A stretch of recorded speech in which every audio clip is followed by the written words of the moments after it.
வணக்கம் ஃப்ரெண்ட்ஸ். லட்சுமி அம்மா அவர்கள் எழுதிய ஸ்ரீமதி மைதிலி அத்தியாயம் 9. இயற்கை மனித வர்க்கத்தின் மாற்றாந்தாய் என்பார்கள் அறிஞர்கள். மாற்றாந்தாய் என்றால் தனது மூத்தவளின் குழந்தைகளை கொடுமைப்படுத்துகிறவர்கள் என்று எந்த அகராதியிலும் குறிப்பிட்டிருக்கவில்லை.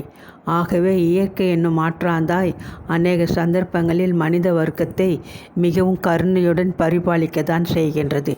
தினசரி உலகம் முழுவதிலும் ஆயிரக்கணக்கான தாய்மார்கள் சுகமாக பிரசவிக்கின்றனர்.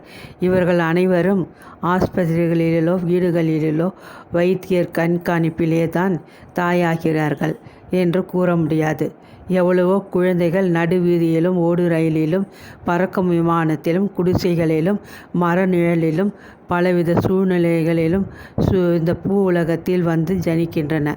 விஞ்ஞான பாதுகாப்புகள் இல்லை என்று இக்குழந்தைகள் இறந்து விடுகின்றனவா, அல்லது தாய்மார்களுக்கு தான் அபாயம் ஏற்பட்டு விடுகின்றதா? சுருக கூறமிடத்து எதிர்பாரா சூழ்நிலையில் திடீரென்று ஜனிக்கும் இந்த ஜீவன்கள் தாயாருக்கோ தமக்கோ மற்றும் பிறர்க்கோ துன்பங்கள் ஏதும் தருவதே இல்லை. அசந்தர்ப்பமான சூழ்நிலையில் தாயையும் சேயையும் பாதுகாத்து கருணை புரியும் இயற்கையை கொடுமைமிக்க மாற்றாந்தாய் என எங்கனம் கூற முடியும்? மைதிலி தெரு முனையில் இருந்த ஒரு திண்ணை மீது சுற்றிலும் பரவி கிடந்த கரும் இருளில் சில வினாடி பொழுதில் ஆரோக்கியமே திரண்ட வடிவெடுத்தாற்போல் வந்த ஓர் அழகிய ஆண் குழந்தைக்கு தாயாகிவிட்டாள். அண்டையில் குடியிருந்த கிராமத்து பெண்கள் குழந்தையின் குவா குவா கதறலை கேட்டு ஓடி வந்து சூழ்ந்து கொண்டனர். விளக்கு எங்கே, தண்ணீர் கொஞ்சம் கொண்டு வாருங்கள் என்று பலர் கூக்குரலிட ஒவ்வொருவரும் தங்களால் ஆன உதவி செய்ய மைதிலி வீட்டை விட்டு புறப்பட்ட அரை மணி பொழுதில் குழந்தையுடன் மீண்டும் காமாட்சி பாட்டியின் கிரகத்திற்கு வந்து சேர்ந்தாள். தெருவில் நிகழ்ந்த சம்பவம் என்றதனால் மைதிலிக்கோ அவள் குழந்தைக்கோ எந்த விதமான தீங்கும் நேர்ந்து விடவில்லை. நாளொரு மேனியும் பொழுதொரு வண்ணமுமாக மைதிலியின் அருமை மகன் வளர நாட்கள் பல விரைவில் ஓடி சென்றன. ஆரம்பத்தில் நீலகண்டன் மனம் இந்த நிகழ்ச்சியினால் சிறிது கலங்கிவிட்டிருந்தது. எவ்வளவோ ஜாக்கிரதையாக மைதிலியை போஷிக்க வேண்டுமென்று அவன் கட்டியிருந்த ஆகாய கோட்டைகளை தகர்த்தெறிந்துவிட்டு அவர்களது அருமை மகன் ரவிச்சந்திரன் நடுத்தெருவில் யாருடைய தயவுமே எதிர்பாராது வந்து உதித்தது பற்றி அவன் மனம் ஆயாசம் அடைந்து போனான். ஆனால் நாளடைவில் மைதிலியின் தேர்தல் மொழிகளிலும் ரவிச்சந்திரனின் பால்வடியும் இனிய முகத்தை காணும் மகிழ்ச்சியிலும் அவன் தனது துயரத்தை ஒருவாறு மறந்துவிட்டிருந்தான். 4 மாதங்கள் சென்று விட்டன.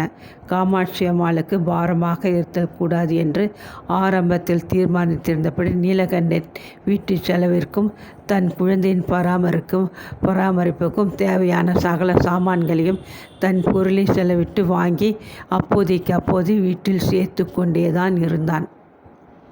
மைதிலியும் வீணாக பொழுதை கழித்து கொண்டிருக்கவில்லை. குழந்தையை கவனிக்க நேரம் போக மீதி பொழுதில் வீட்டு வேலைகள் அனைத்தையும் தானே செய்து வந்தாள். பண செலவு என்ற கவலையோ சமைக்க வேண்டும் என்ற தொல்லையோ இல்லை என்ற போதிலும் காமாட்சி அம்மாளுக்கு திருப்தி ஏற்படவில்லை. ஆரம்பத்தில் இந்த தம்பதி மீது கரை காணாது பொங்கி வந்த ஆசையும் அன்பும் 4 மாதங்களில் அவளுக்கு வற்றி வறண்டு போய்விட்டன. இதற்கு தக்க காரணம் இருந்தது. மங்களம்மாவின் தம்பி மனைவி என்ற அந்தஸ்தில் பிரம்மாண்டமான பங்களாவில் ஏவலாளர் புடைசூழ வாழ்ந்த நிலையில் மைதிலி மீது பாட்டிக்கு ஆசை பொங்கிதான் வழிந்தது. பெரிய எடுத்து நாட்டு பெண்ணை 10 தினங்கள் தன் வீட்டில் வைத்து பராமரிப்பது பெரியதொரு பாக்கியம் என்று அவள் அப்பொழுதெல்லாம் எண்ணிக்கொண்டிருந்தாள். ஆனால் மங்களம்மாவின் விரோதத்தை விலக்கி வாங்கி கொண்டு வேலையின்றி தங்குமிடமின்றி தற்சமயம் இந்த தம்பதிகள் தவித்து கொண்டே இருக்கிறார்கள் என்ற உண்மை நிலையை அறிந்ததும் பாட்டிக்கு அவர்கள் மீது இருந்த மதிப்பு போய்விட்டது. மங்களம் எவ்வளவோ நல்ல பெண்ணாயிற்றே, தம்பியை பெற்ற பிள்ளை போல் வளர்த்தவளாயிற்றே, அவளை விரோதித்து கொள்ள வேண்டுமானால் இந்த பெண் என்ன தீர்சமன் செய்தாலோ, நன்றி கெட்டதுகள் என்று அரைக்குறையாக மைதிலியின் காதில் படும்படி அண்டை அயலார் வீட்டு பெண்களிடம் பாட்டி முணுமுணுத்து கொண்டிருந்தாள். பாட்டியின் மனமாறுதலை ஜாடையாக கவனித்து கொண்டிருந்த மைதிலிக்கு நாட்கள் செல்ல செல்ல இந்த முணுமுணுப்பு சகிக்கக்கூடவில்லை. கைப்பணத்தை செலவழித்து கொண்டு அங்கிருந்து அவமதிப்படைவதை விட நிலைமை மோசமாகும் முன் கௌரவமாக வெளியேறி விடுவதுதான் நலம் என தனக்குள் தீர்மானித்து விட்டாள். மனைவியின் பிரசவத்திற்கு பிறகு நீலகண்டன் வேலை தேடும் படத்தில் மும்முரமாக ஈடுபட்டிருந்தான். பத்திரிகையில் கண்ட விளம்பரங்களுக்கெல்லாம் சலியாது மணி எழுதி போட்டான். அங்கு ஒரு வேலை காலி இல்லை, இங்கு ஒரு வேலையால் தேவை என்று காதுகளில் வந்து விழுந்த வதந்திகளையெல்லாம் நம்பிக்கொண்டு அந்த ஸ்தாபனங்களை நாடி அயலூருக்கெல்லாம் போய் வந்தான். அலைச்சலும் மனசோர்வும் கைப்பொருள் செலவும் தான் பிரதிபலனாக கிட்டினவே ஒழிய வேலை ஒன்றும் அவ்வளோ சுலபமாக கிடைக்கவில்லை. ஒரு நாள் பகல் வீட்டு வேலைகள் அனைத்தையும் முடித்து கொண்டு மைதிலி கூடத்திலிருந்த புடவை ஒன்றை தைத்து கொண்டு அமர்ந்திருந்தாள்.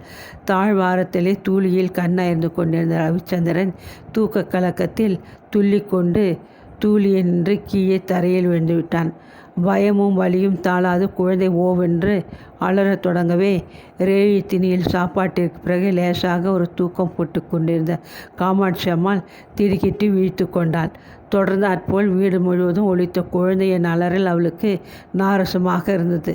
தட்டு தடுமாறி கொண்டு பாட்டி திண்ணையில் நின்று இறங்கி தாழ்வாரத்திற்கு வந்தாள். அடி மைதிலி, நீ என்ன குழந்தை வளர்க்கிறாய்? இந்த பாழ் வீட்டில் சித்த தூங்குவதற்கு கூட நிம்மதி இல்லை. குழந்தையாயுது ராட்சசன் எப்படி அலறுகிறான் பார் என்று அத்தனை நாள் அடக்கி வைத்திருந்த வெறுப்பை வார்த்தைகளாக வாரி வீசினாள். தங்கள் வருங்காலத்தை எண்ணி கலங்கி கொண்டிருந்த மைதிலிக்கு பாட்டியின் கொடுமையான மொழிகள் மிக்க வருத்தத்தை கொடுத்தன. வலியினால் துடித்து கொண்டிருந்த மகனை அன்புடன் அணைத்து சமாதானம் செய்த வண்ணம் இருந்த அவள் ஏதும் பேசவில்லை. பாட்டி காமாட்சிக்கு அவளது மௌனம் கோபத்தை முற்றியது. கடைசி காலத்திலே எனக்கேன் இந்த கிரகச்சாரமெல்லாம்? ஏண்டி அம்மா, உன் புருஷனுக்கு சீக்கிரமாக வேலை ஒன்றும் கிடைக்காதா? நான் எப்படி சொல்கிறேன்னு யோசித்து கொண்டிருந்தேன். அடுத்த மாதம் வாக்கிலே என் சிறிய தாயார் பேத்தியிடம் போய் ஒரு மாதம் தங்கலாமனு உத்தேசித்திருக்கிறேன் என்று கடுமையான குரலில் கூறினாள். பாட்டிக்கு தாங்கள் வேண்டாத விருந்தாளிகளாகிவிட்டோம் என்ற நிலைமையை நன்றாக புரிந்து கொண்ட மைதிலியின் மென்மையான உள்ளம் மிக்க துன்பமடைந்தது. தொண்டையை இறுக்கி பிடித்த துயரத்தையும் சமாளித்து கொண்டு லேசாக புன்முறுவலித்து, பாட்டி, முதல் தேதி வாக்கில் இவர் பட்டணத்தில் ஒரு கம்பெனியில் வேலைக்கு அமரப் போகிறார். வாடகைக்கு ஒரு இடமும் தேடிவிடப் போவதாக சொல்லியிருக்கிறார். நீங்கள் ஊருக்கு கிளம்பவும் அநேகமாக நாங்கள் போய்விடுவோம் என்றாள். பாட்டி இதை கேட்டு நிம்மதியானதொரு நீண்ட பெருமூச்செறிந்தாள். என்னவோ அம்மா, இந்த வேலையிலாவது உன் புருஷன் நீட்டித்து ஒட்டி கொண்டிருக்க சொல்லு. ஒரு குழந்தை வேறு பிறந்தாகிவிட்டது. இனிமேலே விளையாட்டுத்தனமாக இருந்தால் அவ்வளவுதான் என்று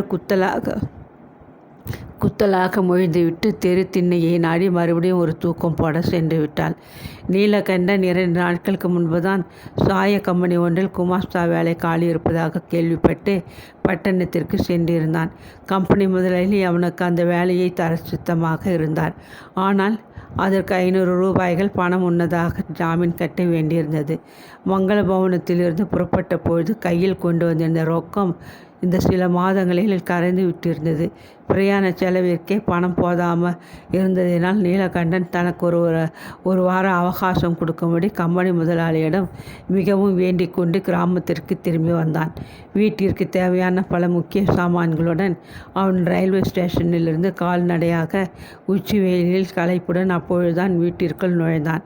அவனது சோர்ந்த முகபாவத்தை கண்ணுற்ற மைதிலியின் உள்ளம் துணுக்குற்றது. சற்று முன் தனக்கும் பாட்டிக்கும் நடந்த சம்பாஷணையை அவள் இது சமயம் அவனிடம் கூற விரும்பவில்லை. போன இடத்தில் என்ன தொல்லையோ, ஏற்கனவே மனம் சோர்ந்திருக்கும் அவருக்கு நடந்த விவரத்தை கூறி இன்னும் மனசோர்வை அதிகப்படுத்துவானேன் என்று தனக்குள் எண்ணியவளாக உற்சாகம் ததுவிய குரலில் அவனை பார்த்து, வெயிலில் நடந்து வந்திருக்கிறீர்கள், குடை இங்கே மறந்து வைத்துவிட்டு போயிருந்தீர்கள். முற்றத்தில் கங்காளத்தில் ஜலம் எடுத்து வைத்து இருக்கிறேன். ஸ்நானம் செய்துவிட்டு வந்தால் இலை போடுகிறேன் என்று உபசரித்தாள். திருப்தியாக உணவருந்துவிட்டு கையை கழுவி கொண்டு கூடத்திற்கு வந்தான் அவன். தரை மீது நீந்தி கொண்டிருந்த ரவிச்சந்திரன் தனது பால்வடியும் வதனத்தை நிமர்த்தி தந்தையை கண்டு ஒரு கள்ளச்சிரிப்பு சிரித்தான். தகிக்கும் வெயிலில் கால்நடையாக வந்த களைப்பு, பணம் இல்லை என்ற திகில், வேலை தேடிக்கொள்ள வேண்டுமே என்ற கவலை அனைத்தும் அந்த இனிய முகத்தை கண்டதும் நீலகண்டனுக்கு மறந்தே போய்விட்டன. குழந்தையை வாரி எடுத்து மார்புடன் அணைத்து கொண்டு உச்சி மோந்து பன்முறை முத்தமிட்டான். சமையல் அறையில் வேலைகளை முடித்துக்கொண்டு ஒரு சொம்பில் குளிர்ந்த நீரை எடுத்து நிரப்பிக்கொண்டு மைதிலி கூடத்திற்கு வந்தாள். டம்ளரில் நீரை வார்த்து கணவனிடம் கொடுத்துவிட்டு குழந்தையை தன் கையில் வாங்கி கொண்டாள். களைப்பு தீர்ந்து கணவன் மன அமைதியாக இருப்பதை கண்ணுற்றதும், ஆமாம், போன விஷயம் என்ன ஆயிற்று? அநேகமாக கிடைத்திருக்க வேண்டும். உங்கள் முகத்தை பார்த்தால் காரியம் வெற்றி போல் தெரிகிறது என்று மெல்ல விசாரித்தாள். நீலகண்டனின் களை பொருந்திய முகம் சற்றென்று வாடிவிட்டது. அநேகமாக வெற்றிதான் மைதிலி, ஆனால் என்று மேலும் கூற முடியாது அவளை பரிதாபகரமாக பார்த்தான். மைதிலி அதிகமாக படித்திருக்கவில்லை என்றாலும் சில பொது விஷயங்களை அவள் கணவன் மூலமாக நன்கு அறிந்திருந்தாள். கம்பெனி வேலைகள் சிலவற்றிற்கு முன்னதாக ஜாமீன் பணம் கட்ட வேண்டியிருக்கும் என்பதை அவள் கேள்விப்பட்டிருந்தாள். ஆகவே அவள் சற்றென்று ஜாமீன் ஏதாவது கட்டும்படி நிர்பந்தித்தார்களா என்று கேட்டாள். நீலகண்டனுக்கு தூக்கி வாரி போட்டது. மைதிலி, நீ வெகு புத்திசாலி. என் போன்ற மடையனுக்கு மனைவியாக நீ வாய்த்திருக்கக்கூடாது. சரியாக கூறிவிட்டாய். 500 ரூபாய் ஒரு வார காலத்திற்குள் வேண்டுமாம். என்ன செய்வதென்று கலங்கி கொண்டிருக்கிறேன் என்றான். மைதிலி பதிலுக்கு தன் முத்துப்பற்கள் தெரிய மெல்ல சிரித்தாள். இதற்கு கவலைப்படுவானேன்? இப்பொழுது நல்ல காலமாக அந்த தொகை நம்மிடம் இருக்கிறது என்றாள். நீலகண்டனுக்கு விஷயம் புரியவில்லை. ஆகவே மைதிலி, என்ன சொல்லுகிறாய்? கையில் இருந்த பெருந்தொகை முழுவதும் செலவாகிவிட்டதே. இருப்பதை கொண்டு இன்னும் சில நாட்கள் கூட நாம் சௌகரியமாக வாழ முடியாதே. அப்படி இருக்கியேல் என்று இழுத்தான். உங்களுக்கு புரியவில்லை என்றால் நான் தெளிவாக கூறுகிறேன். என் கழுத்தில் உள்ள கொடி, கை வளையல்கள் இரண்டையும் சேர்த்தால் 15 பவுனுக்கு மேல் இருக்கும். தாமதம் செய்யாது நாளை வண்டிக்கு புறப்பட்டு பட்டினம் போய் இவைகளை விற்று ஜாமீன் பணத்தை கட்டி வேலையை ஒப்புக்கொள்ளுங்கள். வேலையில் சேர்ந்தவுடன் அலுப்பை பாராது நாம் தங்கி வசிக்க ஒரே ஒரு அறை குடக்குலுக்கி எடுத்துக்கொண்டு உடனே எனக்கு ஒரு கடிதம் போடுங்கள். இங்குள்ள சாமான்களை சேர்த்து கட்டி கொண்டு குழந்தையுடன் நான் புறப்பட்டு வந்துவிடுகிறேன். எனக்காக ஒரு நடை தாங்கள் இங்கே வந்து சிரமப்பட வேண்டாம். வீண் பிரயாண செலவும் வேண்டாம் என்றால் சாவதானமாக. நீலகண்டன் அவளை வியப்புடன் பார்த்து கொண்டு சற்று மௌனமாக இருந்தான். மைதிலி தன் பொருட்டு எல்லா விதமான தியாகமும் செய்ய தயாராக இருப்பதை கண்டு அவன் நெஞ்சு இறக்க வசப்பட்டது. மைதிலி, வேண்டாம். இந்த நகைகளை இது சமயம் நான் விற்றால் பிறகு வாங்கியே போடவே முடியாது. நிலைமையை இருக்கும் பயங்கரத்தில் கையில் இருக்குந்த கைப்பொருள் எந்த பொருள் போனாலும் என்னால் திரும்பி மீட்க முடியாது. மைதிலிக்கு வாய்விட்டு சிரித்தாள். ஆனாலும் நீங்கள் இப்படி ஐதைரியப்படுவது அழகாகுமா? சில மாதங்களுக்கு முன்பு நாம் இப்படி ஒரு கவலைக்கிடமான நிலை நமக்கு ஏற்படும் என்று சொப்பனத்தில் கூட நினைத்ததில்லை அல்லவா? அதுபோல் மேலான ஒரு நிலை சில மாதங்களில் நமக்கு ஏன் திரும்பி வரக்கூடாது? எத்தனை துன்பம் ஏற்பட்ட போதிலும் நம் தைரியத்தை இழக்கக்கூடாது. முயற்சியை கைவிடக்கூடாது. இவையெல்லாம் உங்களுக்கு தெரியாதது அல்ல. காலம் மாறி நமது கஷ்டங்கள் ஒழிந்ததும் இவைகளைப் போல் பன்மடங்கு நகைகள் நீங்களே எனக்கு செய்து போடுவீர்கள். ஒரு சமயம் அப்படியே போட முடியவில்லை என்றாலும் எனக்கு கொஞ்சமும் வருத்தம் இருக்கப் போவதில்லை. அன்பான கணவரையும் ஆசை மிகுந்த குழந்தையையும் எனக்கு நகைகள் அவ்வளவு உயர்ந்தவைகள் அல்ல என்று மூச்சு விடாது பேசினாள். பிறகு கணவன் அருகே வந்து தன் இடுப்பில் இருந்த குழந்தையை அவன் முதுகின் மீது சாத்திவிட்டு மிகவும் தாழ்ந்த குரலில், தயங்காதீர்கள். நம் ரவிச்சந்திரனுக்காவது நீங்கள் இந்த வேலையை ஏற்க வேண்டும். எவ்வளவு நாள் இவனும் நாமும் பிறர் வீட்டில் வசிக்க முடியும் என்றாள். நீலகண்டன் பெருமூச்சிருந்து விட்டு, மைதிலி, ஆமாம், நீ சொல்வது சரி. பிறருக்கு பாரமாக நாம் அதிக நாட்கள் இங்கிருப்பது தவறு என்றான். நீலகண்டன் ஊருக்கு சென்று 7 தினங்கள் கடந்துவிட்டன. ஒவ்வொரு நாளும் தபால்காரன் வரவை ஆவலுடன் எதிர்பார்த்திருந்த மைதிலி அன்று பகல் தபால்காரன் தங்கள் வீட்டை நோக்கி வருவதை கண்ணுற்றதும் பரபரப்புடன் வாயிலுக்கு ஓடி அவன் கொடுத்த கவரை வாங்கி அவசரமாக உரையை கிழித்து காகிதத்தை உள்ளிருந்து எடுத்து படித்தாள். அன்புள்ள மைதிலி, இந்த கடிதத்தை எழுதும்பொழுது என் உள்ளம் படும் வேதனையை விவரிக்கவே முடியாது. உள்ளத்தின் வேதனையை விட 2 மடங்காக என் உடல் வேதனையில் துடித்து கொண்டிருக்கிறது. கடிதத்தின் தலைப்பை பார்த்ததுமே நீ ஊகித்து கொண்டு விடலாம். ஆமாம் மைதிலி, நான் இதை பட்டணத்து சர்க்கார் பெரிய ஆஸ்பத்திரியில் 8ஆம் நம்பர் வார்டு 18ஆம் நம்பர் படுக்கையில் இருந்தபடி தான் எழுதுகிறேன். என் அருமை மைதிலி, கலக்கமடையாதே. நமது மனோதிடத்தை சோதிக்கும் காலம் இது போலும். 4 நாட்களாகவே உனக்கு இந்த சமாச்சாரத்தை எழுத வேண்டுமென்று துடித்து கொண்டிருந்தேன். ஆனால் இதை படித்துவிட்டு நீ எவ்வளவு துயரத்தில் மூழ்கி விடுவாய் என்பது என்ன அச்சமுற்று நாட்களை ஒத்தி போட்டு கொண்டு வந்தேன். ஆனால் பாவம் பேதை பெண் நீ. தபால்காரன் வரவை எதிர்பார்த்து தினமும் வாயிலில் காத்திருப்பாயே என்று நினைத்தபோது துக்கத்திலே என் நெஞ்சு வெடித்தது. எப்படியும் உனக்கு விஷயம் அனைத்தையும் தெரிவித்து விடுவது என்ற துணியுடன் நின்று எழுதுகிறேன். மைதிலி, என் அன்பே, உன்னை பலவிதத்திலும் துன்பத்தில் ஆழ்த்தி விட்டதற்காக இந்த பாவியை மன்னித்துவிட்டு மேலே கடிதத்தை படி. கிராமத்திலிருந்து நேரே பட்டினம் வந்த நான் அரை கணமும் பொழுதை வீணாக்காது நகைகளை பத்திரமாக எனக்கு தெரிந்த ஒரு காசு கடையில் விட்டேன். 800 ரூபாய்க்கு கொஞ்சம் கூடுதலாக தொகை கைக்கு கிடைத்தது. தங்கியிருந்த ஹோட்டலில் காலை ஸ்நானத்தை முடித்து கொண்டு காபி சாப்பிட்டுவிட்டு நேரே நான் மனு போட்டிருந்த இடத்திற்கு புறப்பட்டேன். ஜாக்கிரதை இல்லாதவன் என்று என்னை பற்றி இழிவாக கருதலாம். என்னுடைய போதாத காலம்தான் என்று கூறுவேன். இதற்கு முன் நம் பட்டணத்தில் வசித்த போது எவ்வளோ முறைகள் அத்திம்பேர் கம்பெனி பணத்தை ஆயிரமாக சட்டைப்பையில் வைத்து கொண்டு நிம்மதியாக பிரயாணம் செய்திருக்கவில்லையா? டிக்கெட் என்று கண்டக்டர் பணத்திற்காக கையை நீட்டிய போது சட்டை பைக்குள் கையை விட்டேன். அவ்வளவுதான். வயிறு பகீர் என்றது. 800 ரூபாய் நோட்டு கத்தைகளை அடக்கி கொண்டிருந்த எனது மணி பரிசை காணவில்லை. ஒரு வினாடி பொழுதில் விஷயம் பஸ் முழுவதும் பரவிவிட்டது. துயரமும் அவமானமும் என்னால் சகிக்க முடியவில்லை. பஸ் அடுத்த நிற்கும் இடத்தில் இறங்கி அங்கிருந்த போலீஸ் ஸ்டேஷனில் பணம் தொலைந்து போனது பற்றி ஒரு புகார் தாக்கல் செய்துவிட்டு வெளியே வந்தேன். உன்னை நினைத்து கொண்டேன். குழந்தை ரவியின் களங்கமற்ற வதனத்தை நினைத்து கொண்டேன். அவ்வளோதான். கண்களில் பெருகிய கண்ணீர் பார்வையை மறைத்தது. எங்கே செல்கிறோம் என்ற நினைவின்றி கால் போன வழியே நடந்து கொண்டிருந்தேன். இப்பொழுது கூட என்னால் சிந்தித்து பார்க்க முடியவில்லை. எல்லாம் ஒரே குழப்பமாக இருக்கிறது.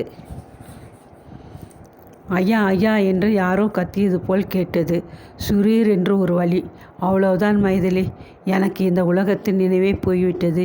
விழித்து கொண்டு பார்த்தபோது நான் ஆஸ்பத்திரி கட்டிலில் மண்டை, முகம், கால்கள் அனைத்திலும் பலத்த கட்டுகளுடன் கிடந்தேன். வாழைக்காய் ஏறிக்கொண்டு சென்ற லாரி மீது மோதிக்கொண்டதால் எனது வலது கால் எலும்பு 3 இடங்களில் முறிந்துவிட்டதென்று பிறகு தெரிய வந்தது. நான் பிழைத்தது புனர்ஜென்மம் என்று என்னை கவனித்து பார்க்கும் வைத்தியர் கூறுகிறார். நான் நினைக்கிறேன் உனது களங்கமற்ற அன்பு எனக்கு உயிர் பிச்சை அளித்தது என்று. மைதிலி, அழாதே. எனது கால் எலும்பு கூடி நான் மீண்டும் ஆரோக்கியம் அடைய குறைந்தது 3 மாத காலமாகும் என்று வைத்தியர் கூறிவிட்டார். ஆகவே அதுவரை பொறுமையுடன் எனக்காக குழந்தை ரவியை பாதுகாத்து கொண்டு பாட்டியுடன் இரு. உடம்பு குணமானவனுடன் ஓடி வந்து உன்னை அழைத்து போகிறேன். அடிக்கடி கடிதம் எழுதுகிறேன். அன்புள்ள மைதிலி, நீ அழாதே. உன் கண்களிலிருந்து கண்ணீர் உதிர்வது என் உள்ளத்தை கொடுமையாக தகிக்கும்.